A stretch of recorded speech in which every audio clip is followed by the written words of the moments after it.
Sound check 1 2 3। क्या हाल चाल है मेरे प्यारे बच्चों।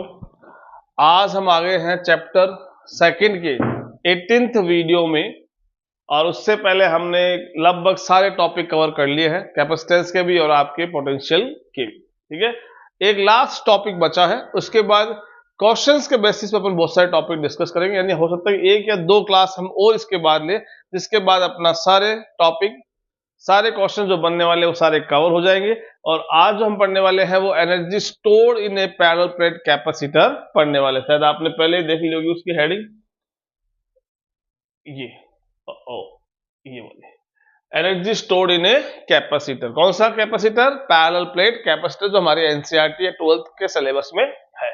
चलिए भाई, इसको हम कैसे समझेंगे? तो आप ऐसे कीजिए, दो प्लेट्स कंसीडर कीजिए, दो प्लेट्स आपके पास में है, और उन दो प्लेट्स को अगर मैं ड्रॉ करता हूं तो आप पता है कि ड्रॉ करने के लिए मैं ऐसे दो स्ट्रेट लाइंस शो कर रहा हूं। एक्चुअल में स्ट्रेट लाइंस नहीं है, ये ऐसी दो प्लेट्स है, जैसे दो मेरी हथेलियां है, लेकिन सामने से आपको ये एक लाइन ये दिख रही है और एक लाइन ये दिख रही है। इस पे पॉजिटिव चार्ज फैला हुआ है और इस पे नेगेटिव चार्ज फैला हुआ है, ये पढ़ा आपने। तो ये प्लेट 1 हो गई और ये आपकी प्लेट 2 हो गई। Let the separation between them is D, इनका प्लेट एरिया आपने ए मान लिया है। ठीक है, अब यहाँ क्या है, एनर्जी के बारे में हमने पहले भी डिस्कस किया है। एनर्जी कब स्टोर होती है? जब आप कोई वर्क डन करते हैं। ये हमने इसी चैप्टर में, जब हमने 2 पार्टिकल चार्ज सिस्टम की बात की थी, 3 पार्टिकल चार्ज सिस्टम की बात की थी, तब वहां पे हमने डिस्कस किया था कि whenever you done some work done against the field, कोई भी फील्ड या कोई भी फोर्स के अगेंस्ट आप जब भी वर्क डन करते हैं तो आपके पास एनर्जी स्टोर होती है। तो हम कैपेसिटर में चार्ज तो स्टोर कर रही है, तो वो चार्ज हमें एक तरह की एनर्जी भी साथ में स्टोर करके दे रहा है, और वो एनर्जी इलेक्ट्रिक फील्ड की फॉर्म में होती है। ठीक है, वो कैसे होती है वो अपन लास्ट के डेरिवेशन में अपन समझ जाएंगे। ठीक है, तो हमें इलेक्ट्रिक फील्ड की फॉर्म में एक एनर्जी स्टोर करनी है। कैसे करेंगे? तो let they are 2 plates 1 and 2 which are placed parallel to each other with some separation d, plates have area a। ठीक है, अब सपोज मैं कह रहा हूं कि जैसे मैंने इसके पास से एक dq डैश चार्ज लिया। कितना? स्टार्टिंग दोनों कैसे हैं? न्यूट्रल है, ना इसके पास कोई चार्ज है ना इसके पास चार्ज है, पर उधर से मैंने dq चार्ज लिया और इस प्लेट को दे दिया, ये इसके पास आ गया। समझना बात। अब इसका मतलब क्या हुआ कि इसने अपना कुछ पॉजिटिव चार्ज खोया है। जो पॉजिटिव चार्ज खोता है मतलब इसके पास क्या आ गया? नेगेटिव चार्ज है। कितना? -dq आ गया। इसके पास क्या आ गया? -dq dash. जैसे ही इसके पास से आपने +dq डैश लेके इससे यहां ले गए तो इसके पास तो एक पॉजिटिव चार्ज आ गया, यानी एक्स्ट्रा पॉजिटिव हो गया। एक्स्ट्रा पॉजिटिव इसको dq डैश दे रहा है, पर उसके पास पॉजिटिव की कमी हो गई। जिसके पास पॉजिटिव की कमी होती है उसके पास इलेक्ट्रॉन ज्यादा होते हैं, यानी उसके पास नेगेटिव चार्ज आ गया। कितना? जितना आप यहां से ले गए थे। ये पहला स्टेप हो गया। अब देखो, अगर यहां कोई दिक्कत नहीं है, यहां हमें कोई वर्क डन नहीं करना पड़ रहा है कि कोई मुझे फोर्स एक्सप्रेस नहीं हो रहा, यानी इस चार्ज को यहां से यहां लाने पे मुझे ये प्लेट कोई रिपेल नहीं कर रही है। लेकिन अगर इसके बाद में यही प्रोसेस कंटिन्यू करता हूं, इसके बाद एक और dq चार्ज लेके आता हूं, एक और dq डैश चार्ज लेके आता हूं, फिर एक और लेके आता हूं, फिर एक।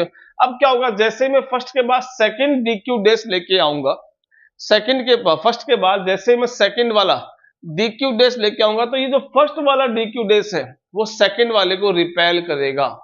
यहां से असली खेल स्टार्ट होता है। जैसे ये रिपेल करेगा तो यहां क्या होगा? अब आपको इस चार्ज को यहां से यहां लाने में वर्क डन करना पड़ेगा, और वो ही वर्क डन मेरा एज ए एनर्जी स्टोर होगा। तो मैं वर्क डन निकालूंगा और उसी वर्क डन में क्या बोल दूंगा? Energy store. ऐसे मैं थर्ड dq डैश लेके आऊंगा, तो अब मेरे पास पहले से दो चार्जेस यहां पे है, यानी डबल dq डैश है। ये जो डबल dq डैश है वो थर्ड वाले को सेकंड के कंपेयर में ज्यादा रिपेल करेंगे, क्योंकि पहले सेकंड को तो एक ही रिपेल करने वाला था, अब थर्ड चार्ज को 2 रिपेल करेंगे, फोर्थ को 3 रिपेल करेंगे, फिफ्थ को 4 रिपेल करेंगे। इससे होगा क्या कि आपका हर बार फोर्स बढ़ रहा है, और हर बार फोर्स बढ़ेगा तो उसी dq डैश को आप लाने में आपको हर बार हर एक चार्ज के बाद का आपका वर्क डन बढ़ता जाएगा, बढ़ता जाएगा, बढ़ता जाएगा। तो प्रॉब्लम क्या होगी, आपकी प्रॉब्लम ये होगी कि आपका फोर्स बढ़ रहा है, यानी फोर्स आपका वेरिएबल नहीं है और आपको लगातार अपना वर्क डन करना पड़ा। अब जहां वेरिएबल फोर्स नहीं होता वो आपने प्रोडक्ट का क्लास 11 से हम इंटीग्रेशन वाला मेथड यूज करते हैं। चलिए स्टार्ट करते हैं। तो देखो वर्क डन, इसको स्टार्ट करते हैं। वर्क डन के लिए हम क्या करेंगे, इसके अंदर एक बार मैं साउंड चेक कर लेता हूं। ठीक है, चलिए तो अब हमारा जो बेसिक फॉर्मूला होता है आपको याद करो, पोटेंशियल फॉर्मूला वैसे क्या होता है, W अपॉन Q होता है, नहीं होता है। पोटेंशियल क्या होता है, वर्क डन अपॉन चार्ज होता है। यहां से वर्क डन का फॉर्मूला क्या बना, W upon Q। Work done में क्यों निकाल रहा हूं कि मैंने अभी बताया आपको कि हम जो फोर्स के अगेंस्ट वर्क डन करते हैं वो ही वर्क डन हमारा एज ए एनर्जी स्टोर होता है। तो वर्क डन निकाल लो पर उसको W को U लिख दो और आपका काम पूरा हो जाएगा। तो यहां अब क्या है, अभी हम वर्क डन कर रहे हैं किसके लिए, एक बार dq डैश लाने के लिए। तो यहां पे क्या आ गया, dq डैश। अब dq डैश केवल dq हो लेके आना पर और भी बहुत सारे चार्ज लेके आना है। तो अभी इस dq डैश के लाने के लिए जो वर्क डन हुआ है वो अभी क्या है, टोटल वर्क डन का एक छोटा सा पार्ट है। तो यहां जो वर्क डन होगा वो कौन सा होगा, dw होगा और आपका पोटेंशियल v यहां आ गया। अब dw इज इक्वल टू, मुझे क्या निकालना है यहाँ पे चार्ज के, क्योंकि यहाँ पे देखो क्या होने वाला, आगे आप समझ गए कि आगे हम इंटीग्रेशन करने वाले हैं। क्या करने वाले हैं, इंटीग्रेशन करने वाले हैं। अब इंटीग्रेशन क्या होता है, जैसे यहाँ पे लिखा हुआ है dq डैश, तो इसका मतलब dq डैश के रेस्पेक्ट में होगा, यानी यहाँ चार्ज के रेस्पेक्ट में यहाँ पे डिफरेंशिएशन इंटीग्रेशन होगा। तो हमें चार्ज लेके आना है। तो अब यहाँ v को मैं रिप्लेस कर रहा हूँ चार्ज में। कैसे रिप्लेस करूंगा, क्योंकि हम पढ़ रहे हैं कैपेसिटर। तो आप पता है q इज इक्वल टू क्या होता है, cv होता है, और v इज इक्वल टू क्या होता है, q अपॉन c। तो मैं यहाँ पे लेट टोटल चार्ज मुझे यहाँ कितना लेके आना है, q डैश। जब मैं टोटल चार्ज यहाँ पे q डैश लेके आऊंगा तो यहाँ कितना जाएगा, फाइनली माइनस q डैश आ जाता है। यही आपका पैरेलल प्लेट कैपेसिटर होता है। तो ये q डैश डिवाइड बाय क्या बन गया, c बन गया इंटू dq डैश। ठीक है, तो ये हो गया q dash upon c, v की वैल्यू क्या गई, q डैश अपॉन c। अब इस q डैश का आप q डैश के रेस्पेक्ट में इंटीग्रेशन कर दोगे। तो दोनों साइड मैंने क्या कर दिया, इंटीग्रेशन कर दिया। 1 अपॉन सी, कैपेसिटेंस क्या होता है, कांस्टेंट होता है, हमने पढ़ रखा पहले से। क्योंकि यहाँ पे आप याद करो Q प्रोपोर्शनल टू V था, फिर हम क्या लेके आए थे, ये C कांस्टेंट लेके आए थे, यानी कैपेसिटेंस कांस्टेंट लेके आए थे। इसका मीनिंग क्या हुआ कि C हर एक कंडीशन में यहाँ पे कांस्टेंट रहेगा जब तक आप इनके बीच का सेपरेशन चेंज नहीं करते, जब तक इनकी प्लेट्स का एरिया चेंज नहीं करते, मीडियम चेंज नहीं करते, तब तक इनका कैपेसिटेंस सेम रहेगा। Q की वैल्यू आप बढ़ाओ कम करो उससे कोई फर्क नहीं पड़ेगा कैपेसिटेंस के ऊपर।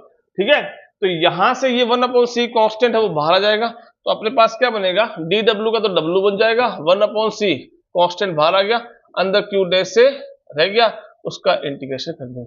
और कहां से करेंगे, स्टार्टिंग कितना था 0, और लेट कितना चार्ज स्टोर करना लास्ट, आपको सपोज q चार्ज स्टोर करना है। w is equal to 1 upon c, integration करोगे तो यहां पे देखो क्या है, ये वाला फॉर्मूला यूज करना पड़ेगा, x to power n dx वाला। तो हमारे केस में क्या है, dq डैश है ना। अब ये 1 नहीं है, ये डैश है, इसका मतलब वैसे भी इसकी पावर कितनी होगी, यहाँ पे 1 पावर होगी, कितनी पावर होगी 1। तो n फॉर्मूला क्या होता है, n plus 1 divide by n plus 1, यानी power 1 plus 1 divide by 1 plus 1। तो यहाँ पे हो जाएगा q dash square divide by 2, 1 plus 1, power कितनी q डैश की 1 पावर है, तो 1 प्लस 1 डिवाइड बाई 1 प्लस 1। तो बस यहाँ पे क्या है x है, यहाँ पे क्या है q डैश है, तो q dash 1 plus 1 divide by 1 plus 1। तो ये हो गया 0 से लिमिट q लग गई। अब w is equal to 1 upon 2c, इस 2 को मैं बाहर लेके आ गया और ये बन गया फाइनल माइनस इनिशियल। तो ये q माइनस 0 स्क्वायर हो रहा है शायद में, q माइनस 0। तो अब मेरा फॉर्मूला आ गया q स्क्वायर अपॉन 2c। अब ये जो वर्क डन है, ये वर्क डन मेरा यहाँ पे किसकी फॉर्म में स्टोर होगा, एनर्जी की फॉर्म में स्टोर होगा। तो इसको मैं q dash square upon 2c लिख सकता हूं। अब इसके और फॉर्मूले बनते हैं साथ साथ में, वो भी डिस्कस कर लेते हैं। कैसे, u इज इक्वल टू हमारे पास एक फॉर्मूला आ गया, energy store is equal to q square divide by 2c, ये पहला फॉर्मूला। अब मैं इसको रिप्लेस कर रहा हूं कैसे, as q is equal to क्या होता है, cv होता है। q इज इक्वल टू क्या होता है, cv। ये मतलब ये है कि क्वेश्चन की डिमांड के हिसाब से, मान लो कई क्वेश्चन ऐसे आएंगे जिसमें आपको q और c गिवन है तो एनर्जी निकालनी है, ये यूज कर लो। कई बार आपको c और v गिवन होगा, एनर्जी निकालनी है तो अपन फॉर्मूला डिराइव कर रहे हैं। कई बार आपके पास q और v गिवन होगा तो उसका भी हम फॉर्मूला ले रहे हैं। तो इधर आ जाओ, q की वैल्यू क्या है, c square v square divide by 2c, ये तो बचा।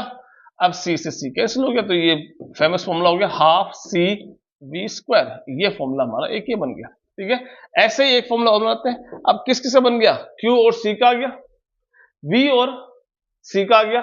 Q और V का कॉम्बिनेशन नहीं बन रहा, तो आप क्या करो, एक ये भी निकाल लो। अब क्या करो आप, Q और V का तो C को रिप्लेस कर दो, C क्या बन गया, यहां से C बन गया आपका Q अपॉन V, तो C बन गया Q upon V into V square, V से V कैंसिल हो गया, तो एनर्जी का एक फॉर्मूला और हाफ QV, हाफ QV एक फॉर्मूला हमारा और बन जाएगा। तो ये हमारे 3 फॉर्मूले हैं। ये जो एनर्जी स्टोर हो रही है, ये एनर्जी स्टोर हो रही है उन दोनों प्लेट्स के बीच का जितना भी वॉल्यूम है, उन दोनों प्लेट्स के बीच का जितना भी वॉल्यूम है उस पूरे वॉल्यूम में स्टोर हो रही है, ये ध्यान रखना। क्योंकि अब हम इसी का अगला पार्ट पढ़ते हैं, वो क्या है, एनर्जी डेंसिटी। क्या पढ़ेंगे अपन, एनर्जी डेंसिटी।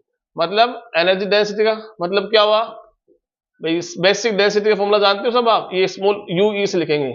बेसिक डेंसिटी का फॉर्मूला आप जानते हो क्या होता है, mass upon volume, mass upon volume होता है। क्या होता है बेसिक, अगर मैं डेंसिटी की बात करता हूं तो बेसिक डेंसिटी का फॉर्मूला क्या होता है, mass upon volume, mass upon volume. पर हम बात करें किसकी, एनर्जी डेंसिटी की, तो अब यहां पे क्या आएगा, एनर्जी अपॉन वॉल्यूम आएगा। ठीक है, अब वॉल्यूम तो हम कैसे निकालेंगे, तो देखो दो प्लेट्स का वॉल्यूम जो है वो कितना आएगा, यहां समझो थोड़ा सा आपकी मैथमेटिक्स स्ट्रॉन्ग चाहिए। ये दो प्लेट्स है आपकी, ध्यान करो, जिसका एरिया A है और जिनके बीच का सेपरेशन D हम लेके आ रहे हर बार। तो यहाँ पे जो वॉल्यूम बनेगा वो कितना बनेगा, इस एरिया को किससे मल्टीप्लाई, देखो वॉल्यूम है ना, वॉल्यूम में क्या होता है, लेंथ होती है, विड्थ होती है, हाइट होती है।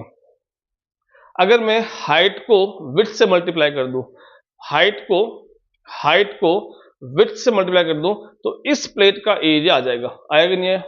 टोटल वॉल्यूम क्या होता है, let height into width into length, height into width, height into width into length, ये तो होता है। और ये दो बातें इसमें कवर हो गई है, height into width, height into width, वो क्या बन गया, ए बन गया। अब इस ए को केवल इस लेंथ से मल्टीप्लाई करना है, तो इस ए को डी से मल्टीप्लाई करना है, यानी इसका जो वॉल्यूम हुआ, वॉल्यूम क्या हुआ, ए को, एरिया को इनके बीच के सेपरेशन से मल्टीप्लाई करना, तो ये मेरा आ गया। तो अब यहां से जो एनर्जी डेंसिटी यू ई का जो फॉर्मूला बना कि हमारे पूरे में कितना एनर्जी स्टोर हुई, हाफ CV स्क्वायर हुई। एनर्जी डेंसिटी क्या हुई, एनर्जी मतलब हाफ CV स्क्वायर, कितने वॉल्यूम में स्टोर हुई, AD में, कितने में, AD में। अब देखो यहां पे हम इसको लिख रहे हैं C इक्वल टू, आप पता है अगर कैपेसिटेंस के बीच में मीडियम वैक्यूम है तो एप्सिलॉन A अपॉन D हमारा फॉर्मूला होता है। ठीक है, V इक्वल टू, याद करो इसी 2 बार हमने यूज किया है, फॉर्मूला क्या होता है, V equal to E into d होता है। क्या होता है, E इंटू डी होता है। ये दोनों वैल्यू में यहां पुट करूंगा, तो हाफ C की value epsilon A upon D E into D which is whole divide by AD, समझ गए। अच्छा, V स्क्वायर है तो E स्क्वायर आएगा और क्या आएगा, D स्क्वायर, E स्क्वायर आएगा और D स्क्वायर आएगा। तो देखो एक D से तो ये D कैंसिल हो गया पहले, तो फिर ये D इससे भी कैंसिल हो जाएगा, एरिया से एरिया कैंसिल हो जाएगा, तो मेरे पास एनर्जी डेंसिटी का फॉर्मूला आ गया एप्सिलॉन नॉट E स्क्वायर आ गया। तो इसका मतलब ये एनर्जी जो स्टोर हो रही है वो इलेक्ट्रिक फील्ड की फॉर्म में स्टोर हो रही है। ये हमारा टोटल डेरिवेशन है। एग्जाम में हो सकता है केवल आपसे एनर्जी तक का पूछे और हो सकता है कि आपको एनर्जी डेंसिटी वाला भी पूछे, पर ये फॉर्मूला आगे भी हम यूज करेंगे, तो आपको दोनों के दोनों डेरिवेशन परफेक्टली आने चाहिए। Thank you so much.